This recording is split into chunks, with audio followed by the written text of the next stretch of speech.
तो हेलो दोस्तों, welcome back learn with discipline. तो आज हम पढ़ने वाले टेंस का अगला पार्ट जिसका नाम है प्रेजेंट कंटिन्यूअस टेंस। इसी को प्रेजेंट प्रोग्रेसिव टेंस और इसी को प्रेजेंट इम्परफेक्ट टेंस भी कहते हैं। तो आज ही जानते हैं इसका डेफिनेशन। डेफिनेशन क्या होता है? डेफिनेशन हर कोई आपको नहीं बताएगा। डेफिनेशन होता है an action that is going on to be continue present. क्या जो प्रेजेंट में चल रहा है, अभी कंटिन्यू है, प्रेजेंट टेंस में वर्तमान में चल रहा है, उसी को प्रेजेंट कंटिन्यूअस चल रहा प्रेजेंट कंटिन्यूअस टेंस कहते हैं। An action that is going on to be continue in present. क्या होता है? Continue in present. इसी को प्रेजेंट कंटिन्यूअस टेंस, इसी को प्रेजेंट प्रोग्रेसिव टेंस और इसी को प्रेजेंट इम्परफेक्ट टेंस भी कहा जाता है। तो आइए इसका आइडेंटिफिकेशन यानी कि पहचान जानते हैं। पहचान क्या है? The verb is ending with S Hindi. रहा है, रही है, रहे हैं, रहा हूं। मतलब क्या?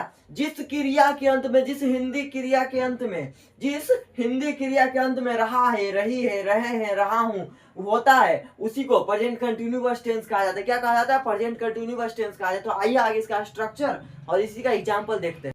तो देखिए प्रेजेंट कंटिन्यूअस टेंस का स्ट्रक्चर क्या होता है? स्ट्रक्चर होता है सब्जेक्ट। इस समय मैंने बताया था आपको सब्जेक्ट हो, subject plus is am are, जो कि प्रेजेंट कंटिन्यूअस का एकदम मेन चीज है। इसी से प्रेजेंट जो कोई काम कंटिन्यू होता है प्रेजेंट टेंस में, इसी के वजह से हम देखिए प्रेजेंट कंटिन्यूअस जो चल रहा है, is am are V four या V one plus I N G. मैंने बताया कि वर्ब फॉर्म होता है, हम वर्ब फॉर्म भी आगे पढ़ेंगे। तो यहाँ पर फिलहाल देखिए कि वी फोर या V one plus I N G plus object या अदर वर्ड्स, यही होता है स्ट्रक्चर प्रेजेंट कंटिन्यूअस टेंस का। यहाँ पर एग्जांपल मैंने लिखा है वह पढ़ रही है। इसी को आज हम एग्जांपल के माध्यम से समझेंगे क्या होता है प्रेजेंट कंटिन्यूअस टेंस। तो यहाँ इसको बनाएंगे, मैं तुम्हें अंग्रेजी पढ़ा रहा हूँ। तो पहले एक नंबर देखते, वह पढ़ रही है। क्या? वह पढ़ रही है स्त्रीलिंग है, फेमिनाइन जेंडर, यानी कि सी पढ़ रही है कंटिन्यूअस टेंस में सी इज।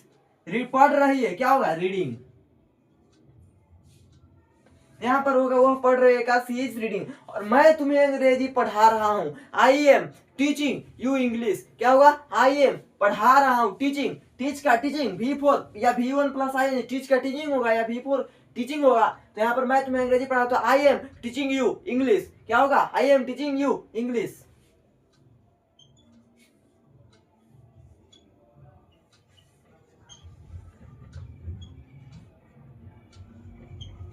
तो मैं तुम्हें अंग्रेजी पढ़ा रहा हूं, क्या होगा? I am teaching you English. यहाँ पर देखिए क्या क्या हुआ ना, ये subject plus am is are plus V one या V one plus I N G या V four plus V four, या देखिए टीचिंग, यहाँ पर थोड़ा सा क्लोज लिख देते हैं, टीचिंग यू इंग्लिश। क्या? You English. यहाँ पर ऑब्जेक्ट या अदर वर्ड्स ये हो गया, यहाँ पर ये वी फोर हो गया, यहाँ पर ये इज एम आर हो गया। तो I am teaching you English, मैं तुम्हें अंग्रेजी पढ़ा रहा हूँ। तो यहाँ पर प्रेजेंट कंटिन्यूअस टेंस खत्म होता है। अगला पार्ट में हम लोग पढ़ेंगे प्रेजेंट परफेक्ट टेंस।